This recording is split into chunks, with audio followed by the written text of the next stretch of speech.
One guy that can break a lot of tackles, and we certainly saw it from him, and he really saved his best for last at Ohio State, but Trey Sermon, and didn't see it early in the season with Ohio State. Now, granted, you're dealing with COVID issues, you're dealing with literally half a season, so can't really fault the guy too much there, but a guy like Trey Sermon, a lot of hype at Oklahoma, played well at times at Oklahoma, but obviously found himself on the outs to the point where he transfers to Ohio State and then puts on, I mean, the man broke. I remember watching Eddie George set the rushing record at Ohio State when I was like 9 years old in the snow against Illinois in the horseshoe.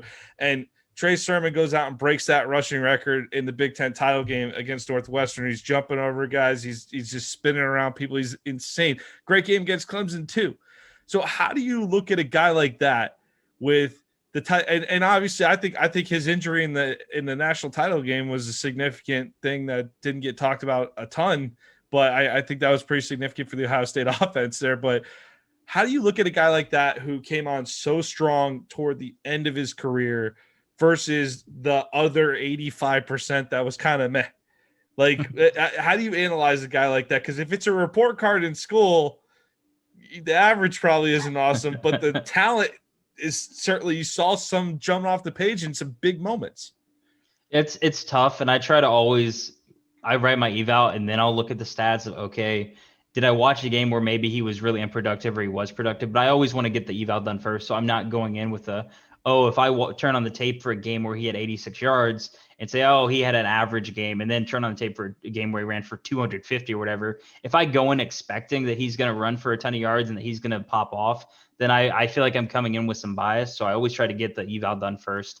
But it does leave you some questions, right? And that's really what the heart of scouting is figuring out the answers to those questions. So you go back to Oklahoma. Well, why wasn't he super productive at Oklahoma? Was it because of the other running the options they had? They had guys like Kennedy Brooks there. I think even back when it was like Rodney Anderson, even though he played a limited amount because of his injuries, they had a very loaded group there for a while. And so that definitely had an impact on his production, especially when you have a guy like Kyler Murray who can run too. Mm-hmm. So it's limiting the opportunities he has. So maybe not necessarily the most statistically productive guy at Oklahoma, but I really liked his tape when I watched him there. He was one of my favorite backs. I thought he was going to be in the class last year, ends up coming back and transferring to Ohio State. And you've got Master Teague there, who's a pretty solid running back. So it limits his opportunities there too. But when you give him the chance to be that workhorse guy, and I think he's got that type of style, he's one of the best backs in the nation, in my opinion. I think he showed that down the stretch when he got the opportunities.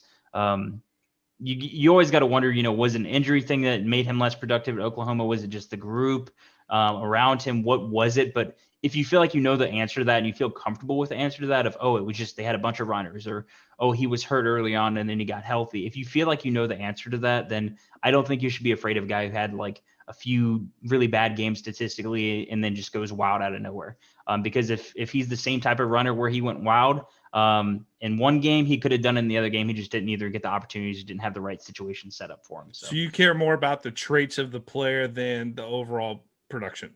Absolutely. And that's what you got to evaluate guys on, is because you can have, and I don't want to pull a name out of a hat here. One of the quarterbacks that you had a list that you sent me of all the sleeper quarterbacks that we have for Draft Bible pretty much, right? And there is one quarterback in there who I graded as a reject, who he was a backup this past season. He got forced in action. He threw for like 350 yards or something like that against a team. And he would just, I hate to say he was a very, very bad player. Like he just didn't have anything, but he was productive that game, right? But then you look at like a Jordan Love against LSU a couple years ago when he was just getting plastered. He got no help. He threw for like 150 yards and 3 interceptions. Well, if you just took the pure numbers, you'd say, oh, well, the guy who threw for 350 or whatever and had 2 TDs did better than Jordan Love. Well, until you turn on the tape, you don't really know what the guy did. So that's why, like I said, I always try to avoid going in with the idea, what's the stats? What's this? I don't know. I just want to make sure he played in the game, so I'm not watching the game and then halfway through realize he's not on the screen. But I don't want to go in thinking, oh, this is a good game or this is a bad game, because you don't know. You don't know what the guy did in the game until you sit down and you watch him play in the game. All right, let's wrap up the running backs here. I'll kick it over to Rob for the receivers, but one of our favorite sleepers, hey, friend of the podcast, Caleb Duke Huntley out of Ball State, came on a couple weeks ago. Physical runner, under the radar in the MAC. Who do you like? Who's your favorite sleeper, Mark?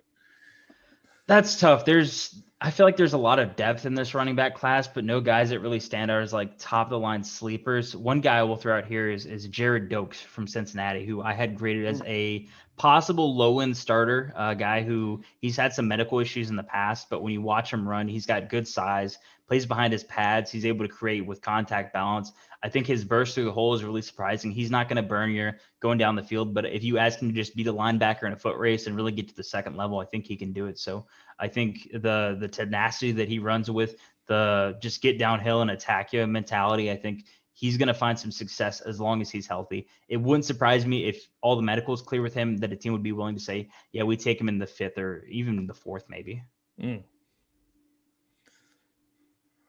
Well, yeah, Mark. So let's just dive into the wide receiver position group. For the casual fans out there who probably, get a lot of their information from Todd McShay and Mel Kiper, we're definitely going to hear about, the SEC receivers and Jamar Chase, Jalen Waddle, and Devontae Smith heading into the draft. But what wide receiver that you think could outshine all three of these SEC West, players?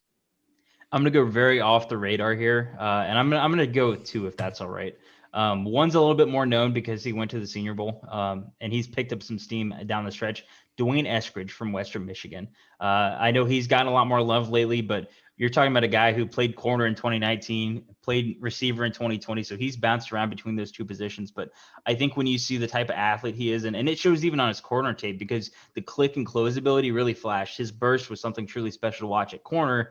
Well, you've got the same traits going into receiver. His acceleration, his ability to really get on top of guys and eat through cushion is really impressive. After the catch, he's got the burst to get away from you. He's agile enough to make you miss. I think there are a lot of athletic traits that can make this guy very special, where maybe he's not necessarily going to be a world beater, but I think he can be a very, very productive slot receiver at the next level. And then another one that I think is, and I think I might end up mentioning him later here with another one of these questions because I very much love his tape, is Simi Fehoko from Stanford, who is I'm excited to see his testing because I think he's going to be one of the true height, weight, speed freaks of this class. He's a redshirt sophomore who he technically would be a redshirt senior, but he took a 2-year mission prior to kind of playing ball at Stanford.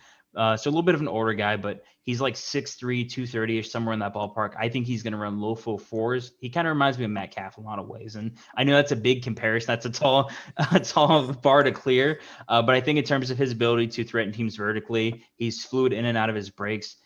Some work to do technically, but I think from a potential standpoint, he's one of the most impressive guys in this class. So those are 2 I think could kind of outshine the top 3 group. Thank you for listening to American Football Stories podcast. Please subscribe to our YouTube channel, American Football Stories. We are working to grow our network on YouTube and we'd love to have you subscribe. You can find us also on Apple Podcasts, on Twitter at American FB Story, and on our website, AmericanFootballStories.com. I am Robert Parker. My co-host is Nick Knudsen. This has been another episode of American Football Stories.